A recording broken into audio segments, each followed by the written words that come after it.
This week's fly that I'm going to tie is called the Green Butt Skunk. It is an excellent salmon and steelhead fly. Years ago when I started to chase those particular species of fish, I was introduced to this fly, and it has become a staple in terms of in my fly box for these fish. It's tied in many different ways. This is the standard small streamer version that I was introduced to, but if you do a Google search, you'll see some people will tie this more in a spay style, or even a longer shank streamer style, a hair wing style. So there's different kinds of versions of it.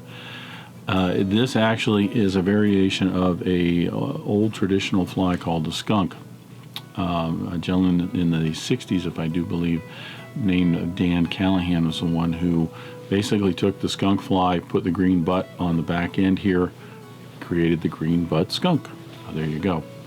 But it definitely has become a staple in terms of fishing for salmon and steelhead.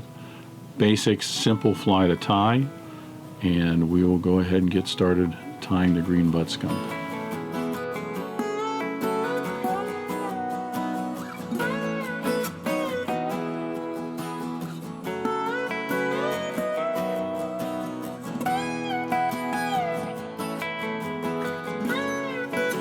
Start the Green Butt Skunk by putting our hook in the vise. This is a Tiemco 79.99 hook. It's basically just a single salmon hook. This is a size 4. One thing I caution you, if you're going to tie up these flies, any of these salmon flies fishing for salmon in the Midwest here, at least I know, and I don't know that this is true on the East or West Coast, but there are certain restrictions on hook size for fishing for salmon and steelhead. So make certain that you're within those regulations. I'm going to debarb the hook.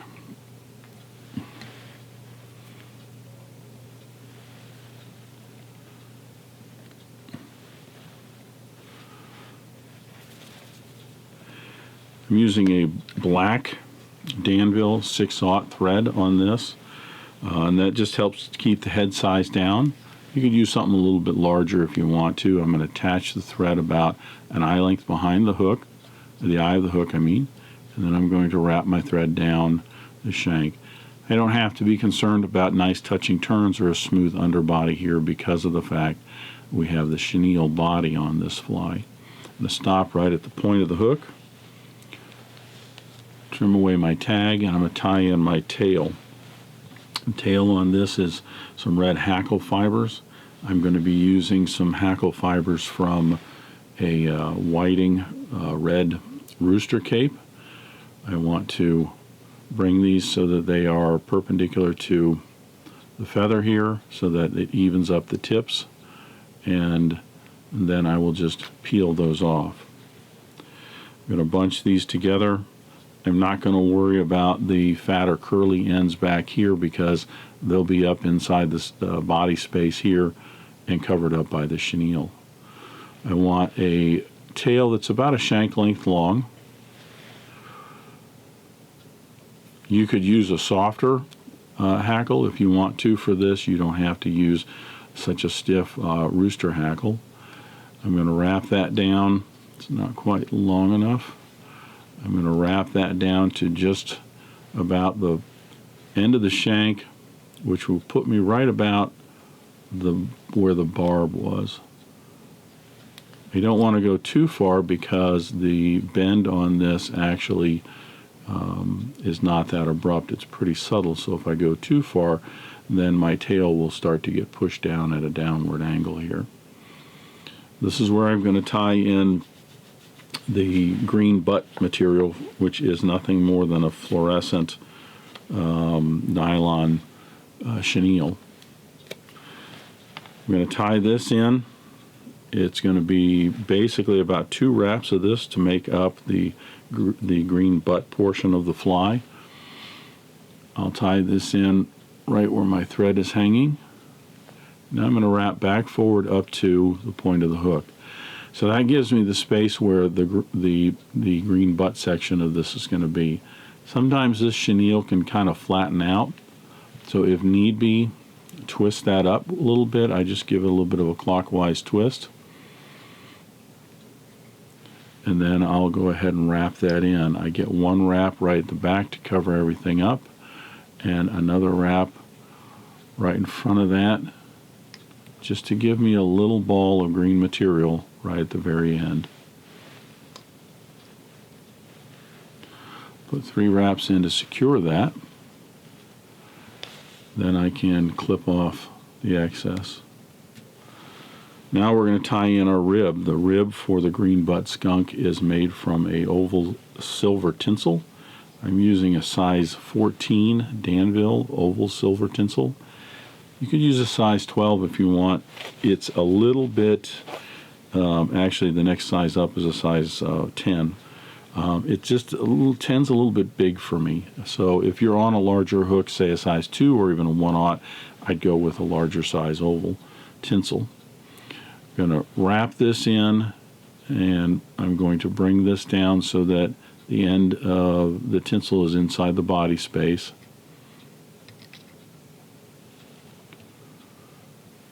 Anchor that in right at the back here. If that's a little long like this is, I can just trim off the excess so that I'll just end up, everything will be inside the body space. The body of this is made up of some black chenille. This is a fine. The Chartreuse was also a size fine black nylon chenille. Similar to the green, the Chartreuse I should say. I'm going to attach this to the side, to the hook, wrapping all of that down right up against the Chartreuse, and then I'm going to bring my thread forward. Again, I can do this in a little bit larger open wraps. I don't have to worry about being really smooth and nice about it because that's where the chenille is going to cover it all up. I'm going to bring my thread up to about an eye length behind the eye of the hook, maybe a little bit shy, so that I can bind these materials in, but that will leave me this space right here to create the head of the fly. So again, similar to the Chartreuse, if need be, I like to twist this up just a little bit just to make certain when I'm wrapping all of this in, I'm getting a nice round smooth body. I don't have any flat or spots or any gaps in this. You'll notice that I'm wrapping each wrap right tight up against the previous one. Just gives me a nice smooth body on this until you lose it in your hands and it all unravels, or most of it, and you got to go back over it again. There you have it. So I'm going to secure that in with 3 wraps of thread. Trim away the excess, and I can go ahead and put the rib in now.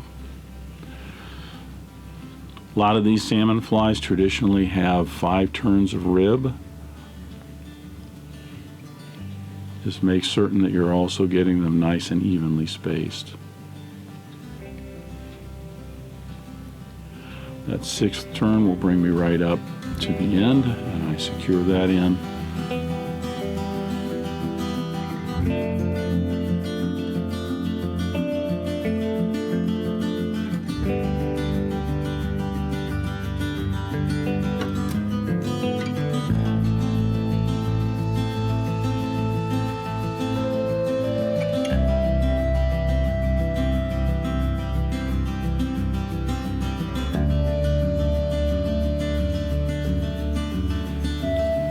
Now I'm ready to tie in the collar and the wing of the Green Butt Skunk. The collar is made up of a black hackle. I'm using a Schlappen hackle because they're nice and soft. I prefer them. This is a streamer that's going to swing in the water, so I just as soon have a softer hackle on that so that it undulates and flows better. I'm not going to tie it in right by the tip because I don't want the shorter length hackle fibers. I want something that's going to be starting a little bit longer. I'm only going to put in about 3, at the most 4 wraps, and I want the longest fibers to maybe go back to about the point of the hook here.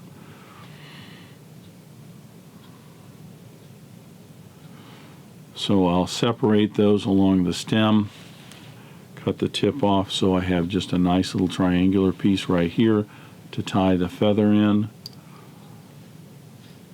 I'll wrap that down real well and leave my thread back at the back here. As I'm palmering this around, I want to make certain that I'm folding the feather fibers back. I don't want them to get trapped. Facing forward, they will get wrapped down when we tie this in and smooth this out, but it just makes it a little bit easier here if you just take a little bit of care. Make certain that none of your fibers are getting trapped pointing forward. So that's 3 wraps of hackle right there.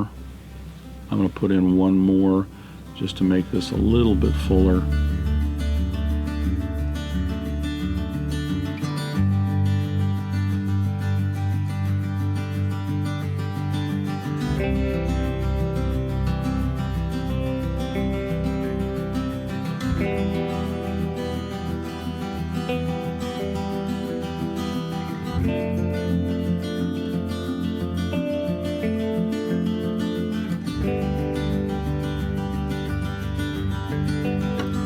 Secure that on the side of the head. 3 wraps of thread to secure that hackle in, and then I'll trim away the excess. I'm going to stroke all of these fibers back and then just tidy this head space up a little bit right here. This is where if there were any fibers that got trapped pointing forward, they would pretty much now be going back, but that's, like I said, as you can see, it's much easier if you take care when you're wrapping that in. Then this step is much quicker and easier. So now we're ready for the wing. The wing on the Green Butt Skunk is made from calf's tail, and all I'm going to do here is take a clump of the calf's tail like this along the actual tail. I'm going to trim that off, maximizing the length of those hairs. I'm going to hold it out here by the tips to remove any short hairs. It doesn't have to be a real big clump of hair for the wing. If I have any hair fibers that are going off kind of wild, I'll take those out. And then when I grab the butt section again here, same thing. If I have any hairs that are kind of going off on their own, just get rid of them. Does not have to be, again, a super thick clump of calf's tail, because the fibers themselves have such body to them that it appears to be much thicker than it is. I'm not going to stack these or anything. I just want to leave them with that uneven end so that it has a nice little taper to it. Okay. I want to tie these in so that the end of the wing is just about the bend of the hook, which generally will put it about halfway down the tail. And you could trim off the excess if you want here. I'm going to leave it so that I can use it to help shape the head. But I'm going to tie those in and secure those down with about a half dozen wraps. Make certain all of those are right up on top. Take a look at it, inspect it, and make certain that everything's on top and where it should be. Then I'm going to trim away the excess, and this is where I'm going to use this to help shape the head just a little bit by trimming those so that they're not tied up against my thread wraps here. I can use this underneath to help shape the actual head of the fly, as well as they're going to be more secure in the head of the fly. So we'll wrap that down and then come up to the eye and start shaping the head here as I'm working backwards. I want to make certain that all the body under material is covered. See, I've got a little bit of white sticking out right there.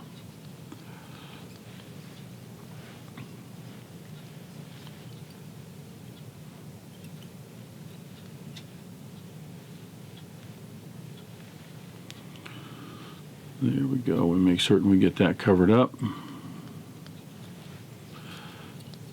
And then wrap back to the back of the head. Now I'm ready for a whip finish. I'll flatten out my thread.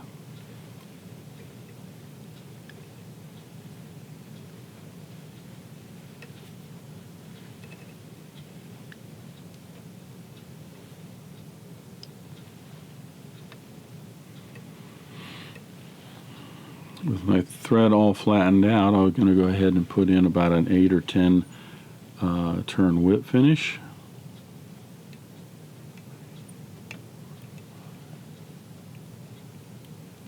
Just to smooth that head off. And then I will start to secure that head. Like a lot of the other streamer flies that I've done in the past, this is a two-step process, three-step process actually. I'm going to use some fly tight to just soak down. This is a thinner head cement. It just soaks right down into the thread wraps, and that's just going to secure the actual wing material and thread and everything right up front there. Now then we will start to smooth it off and gloss it with a couple of coats of hardest hull, and in this case a top coat of black lacquer. So as soon as that fly tight is secured, we'll go ahead and start the process to finish that off with some hardest hull.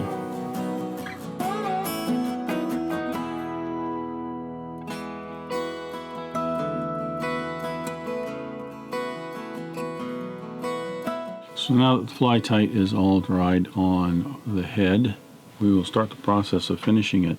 You don't have to go beyond that step right there of putting the fly tight on there. If you're wanting to tie a bunch of these up just to go out fishing with them, I don't know that I would do the next step or 2-3 steps. I'm going to put some hardest hull on this to give it a nice smooth finish to fill in the gaps of the thread. The hardest hull is a thick cement that basically will lay on top. It does soak in a little bit into the threads. Mostly it's going to fill in the gaps of the thread and smooth that off for me. And then as a top coat, I will put some black lacquer on this. It just makes it look much, much nicer, and that's the primary reason for that. I'm not as concerned about having this look, just gorgeous like a classic salmon fly or something like that, especially if I'm just going to be out fishing it. So go ahead and get some hardest hull on there to smooth that off a little bit. Right here, it will kind of represent and show you what the fly will look like when it's all done. It will actually cure and shrink down on there, and we'll have to put 2 coats of that on there, and then I will top it with some black lacquer. You probably noticed I got some hardest hull in the eye of the hook. When you're tying and you cut these little tips off, or you end up with small tips of feathers, save some of these around, because this is a quick, easy trick for getting the glue out of the eye of the hook. You just run that through, and that feather once again serves a little purpose. So that is the Green Butt Skunk. A wonderful salmon fly, been around for many, many years. It's a good steelhead fly. Quick tie, and it's worthwhile having a number of these in different sizes in your fly box whenever you happen to get out chasing some salmon or steelhead. It's the Green Butt Skunk. Thank you for joining me today. I hope you enjoyed this video and not only learned a new pattern, but maybe learned some new techniques and a few new skills. If you like this video, please hit that thumbs up button below. You can support Dressed Irons by hitting the subscribe button, and don't forget to hit the bell icon so you get notified when new videos are published. If you have any questions or comments, feel free to leave them in the comment section, and I'll be happy to answer any questions you might have. Until next time, remember, it's fly tying. If you're not having fun, you're doing it wrong.